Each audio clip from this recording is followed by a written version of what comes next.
Hello বন্ধুরা, আজ আমরা 2021 সালে মুক্তিপ্রাপ্ত একটি হরর ফিচার মুভি এক্সপ্লেন করতে যাচ্ছি। মুভিটির নাম দ্য সিট। মুভিটি বেশ আকর্ষণীয় এবং বেশ অদ্ভুত, তাই আপনি এটি দেখে বেশ মজা পাবেন। চলুন আর দেরি না করে সরাসরি ভিডিওতে চলে যাই। মুভির শুরুতে আমরা শার্লেট, হিতার এবং ডিড্রা নামে তিনজন মেয়েকে দেখতে পাই, যারা উইকেন্ডে এনজয় করতে একটি রিসোর্টে যায়, যেটা শহর থেকে অনেক দূরে নির্জন এলাকায় অবস্থিত। এই রিসোর্টটি হিতারের বাবার এবং হিতার তার বন্ধুদের সাথে লুকিয়ে সেখানে যায়। হিতার শার্লেট এবং ডিড্রাকেও বলে যে রিসোর্টের কোনো জিনিস যাতে ক্ষতিগ্রস্ত না হয়, যাতে তার বাবা হিতারের সফর সম্পর্কে জানতে না পারে।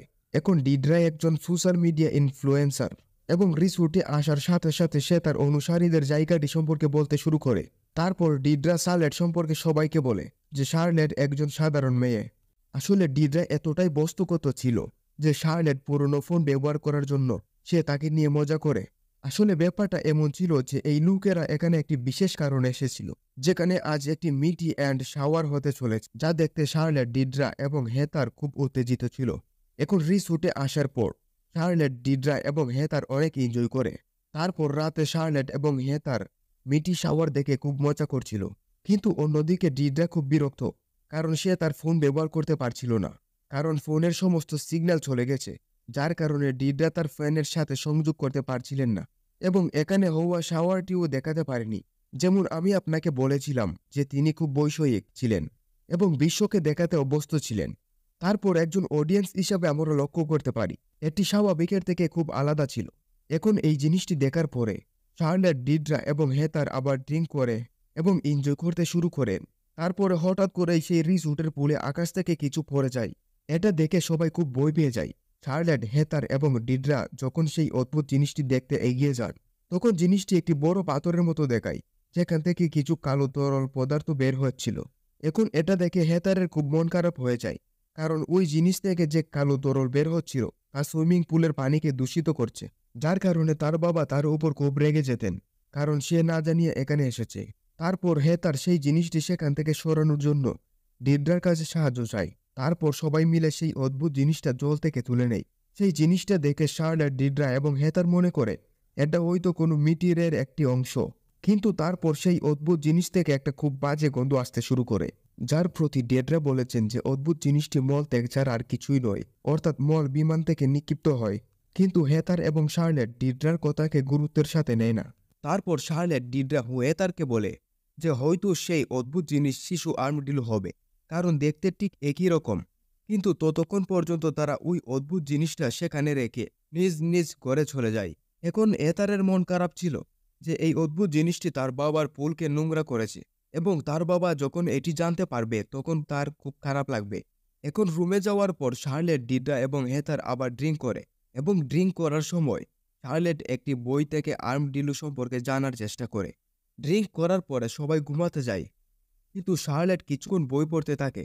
কিন্তু যাওয়ার আগে ডিড্রে শার্লেটকে সেই ট্রেনের জিনিস থেকে দূরে থাকতে বলে।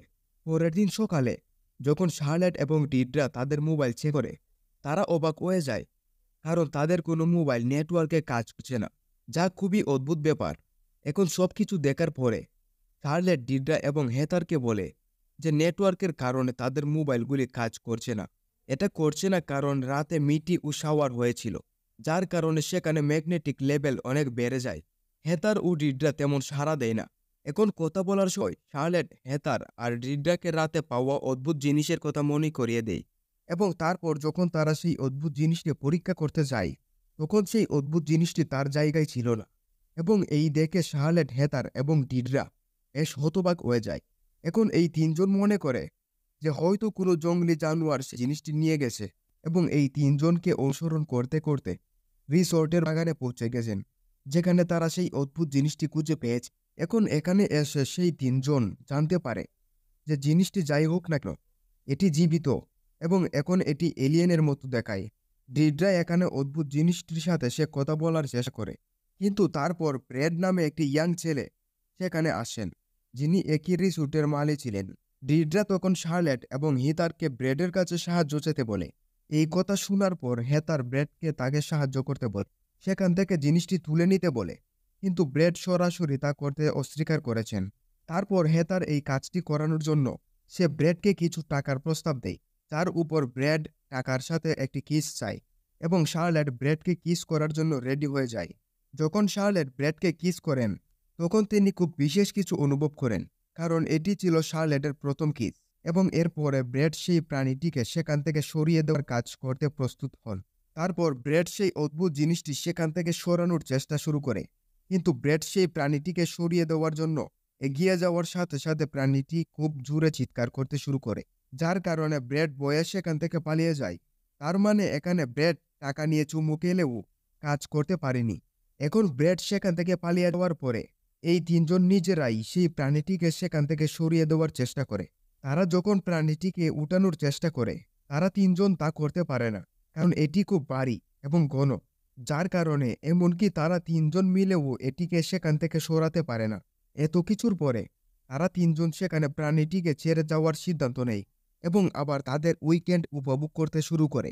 কিন্তু শার্লেট তখনও প্রাণীটিকে নিয়ে চিন্তিত ছিলেন, কারণ প্রাণীটি ছিল একটি নবজাতক শিশুর মতো। তারপর রাতে যখন শার্লেট, ডিড্রা এবং হেথার ঘুমাচ্ছিলেন, শার্লেট প্রাণীটির চিৎকার শুনতে পেলেন। তারপরে তিনি তাকে দেখতে গেলেন। প্রাণীটির কাছে যাওয়ার পরে শার্লেট দেখতে পান যে প্রাণীটি এখনও চিৎকার করছে, যার উপর শার্লেট হেথারকে জাগানোর জন্য রুমে ফিরে যায়। কিন্তু হেথার তার সাথে যেতে অস্বীকার করে এবং তারপরে শার্লেটকে প্রাণীটির কাছে একা ফিরে আসতে হয়। শার্লেটের মনে হলো প্রাণীটি হয়তো ক্ষুধার্ত এবং সেজন্যই এত জোরে চিৎকার করছে, আর তাই শার্লেট তাকে ঘরের ভিতরে নিয়ে গেল। কিন্তু এখানে সবচেয়ে আশ্চর্যের বিষয় ছিল যে আগে যে তিনজনই একসাথে এটি তুলতে পারেনি, এখন শার্লেট একাই সেই প্রাণীটিকে তুলে খুব সহজেই গড়ে নিয়ে আসে। এখন সেই প্রাণীটিকে গড়ে নিয়ে আসার পর শার্লেট তাকে দুধ খাওয়ায় এবং এখন আমরা দেখতে পাচ্ছি যে শার্লেট ধীরে ধীরে সেই প্রাণীটির প্রতি আকৃষ্ট হতে শুরু করে। পরের দিন সকালে ডিড্রা প্রাণীটিকে ভিতরে নিয়ে আসার জন্য শার্লেটের উপর বিরক্ত এবং প্রাণীটিকে দেখে সে শার্লেটের উপর খুব রেগে যায় এবং তাকে বলে প্রাণীটিকে বাইরে নিয়ে যেতে। যার পরে শার্লেট প্রাণীটিকে বের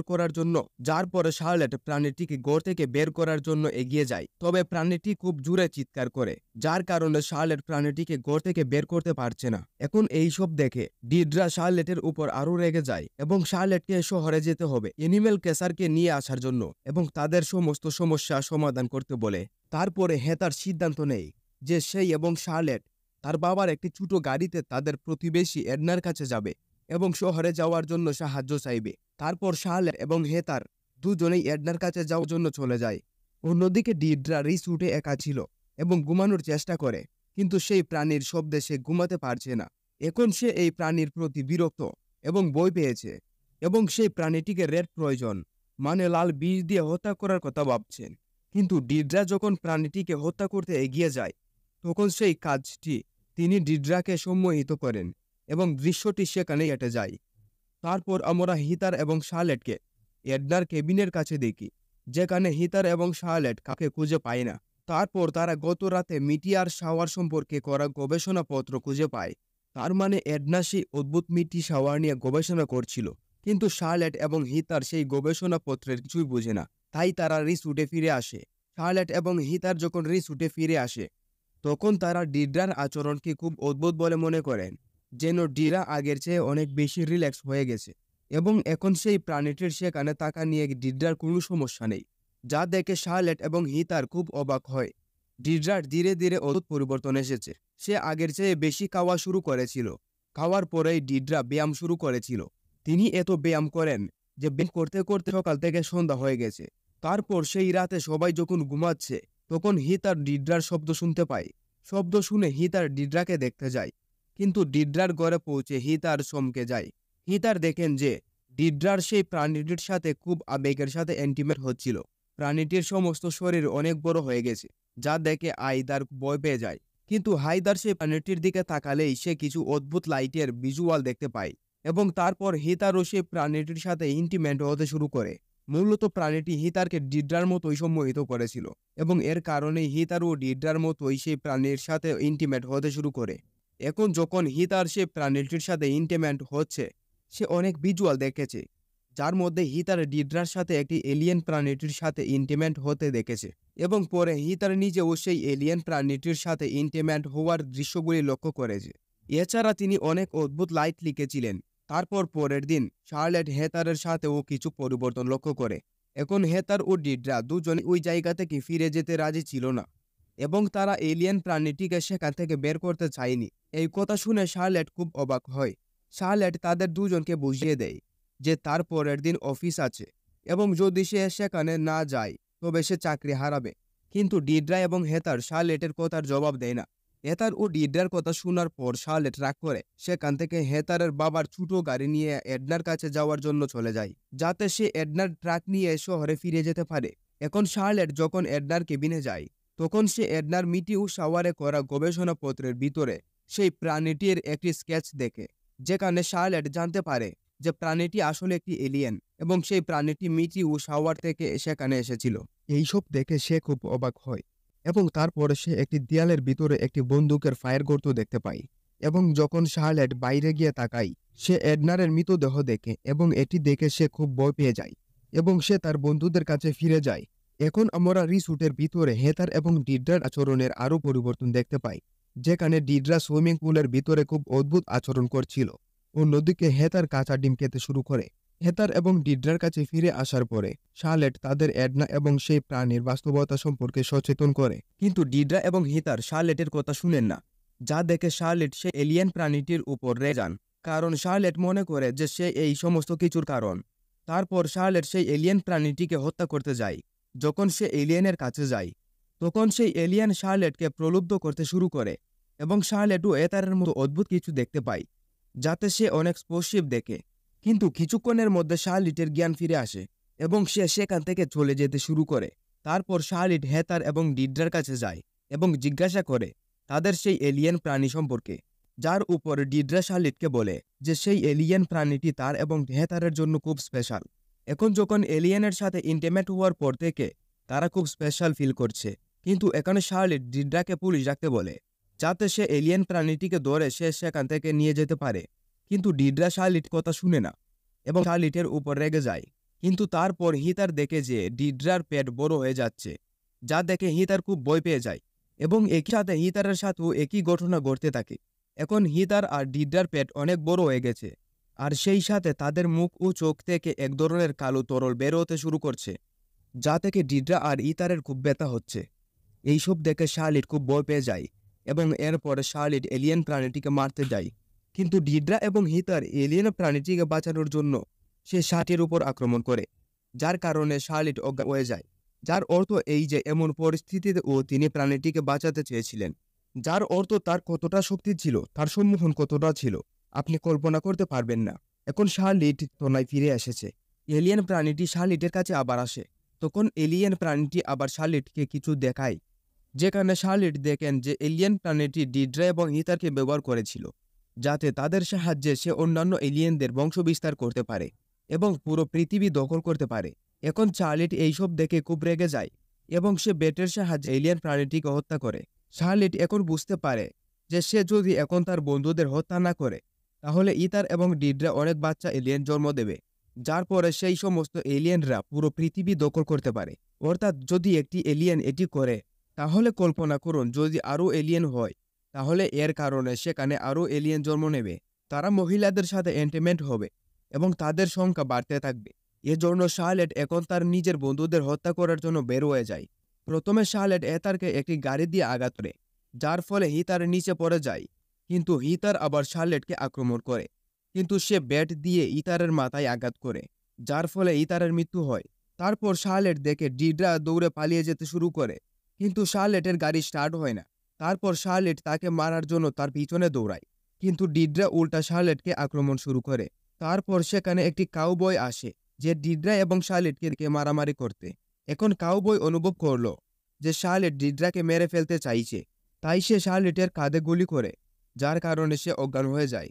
তারপর কাউবয় ডিড্রাকে বাঁচাতে তার সাথে নিয়ে যায়, কিন্তু ডিড্রা কাউবয়কে মেরে ফেলে। অন্যদিকে শার্লেট যখন জ্ঞান ফিরে পায় তখন সে দেখে যে কাউবয়টি মারা গেছে। তারপর শার্লেট তার গাড়ি থেকে বন্দুক বের করে। তারপর শার্লেট ডিড্রাকে দেখে যে বাচ্চা এলিয়েনকে জন্ম দিতে চলেছে এবং আমরা লক্ষ্য করেছি যে ডিড্রাও একটি প্রাণীতে রূপান্তরিত হয়েছে। ডিড্রা এখন শার্লেটকে বলে যে সে খুব স্পেশাল বোধ করে এবং তারপরে শার্লেট ডিড্রাকে গুলি করে এবং মেরে ফেলে যাতে কোনো এলিয়েন শিশুর জন্ম না হয়। এবং তারপর শার্লেট আবার মট এবং শাওয়ার দেখেন এবং আমরা অডিয়েন্স হিসেবে বুঝতে পারি যে এগুলি মেটি এবং শাওয়ার নয়, বরং এলিয়েন স্পেসশিপ। যা পৃথিবীতে এলিয়েন বাচ্চাদের একটি বীজ হিসেবে রেখে যায়, যাতে তারা ধীরে ধীরে এখানে নারীদের সাথে জনসংখ্যা বৃদ্ধি করে পৃথিবী দখল করতে পারে। এবং আমি ব্যক্তিগতভাবে বিশ্বাস করি এখানে যে এডনা ছিল সে নিজেকে হত্যা করেছে, যাতে তারা এই এলিয়েন বাচ্চাদের জন্ম দিতে বাধা দিতে না পারে। অন্যথায় এটা সম্ভব যে এলিয়েন ও তাকে এখানে সম্মোহিত করেছিল, যার কারণে সে আত্মহত্যা করেছে। এবং এর সাথে দ্য সিড মুভি এখানেই শেষ হয়। তো বন্ধুরা, এই ছিল দ্য সিড সিনেমার গল্প। আমি আশা করি আপনি বুঝতে পেরেছেন এবং এটি পছন্দ করেছেন। আর এই মুভি নিয়ে আপনার কোনো সন্দেহ থাকলে অবশ্যই কমেন্ট সেকশনে জিজ্ঞেস করতে পারেন। আমি পরবর্তী ভিডিও দিয়ে আপনাদের সবার সাথে দেখা করব। ততক্ষণ পর্যন্ত বিদায়।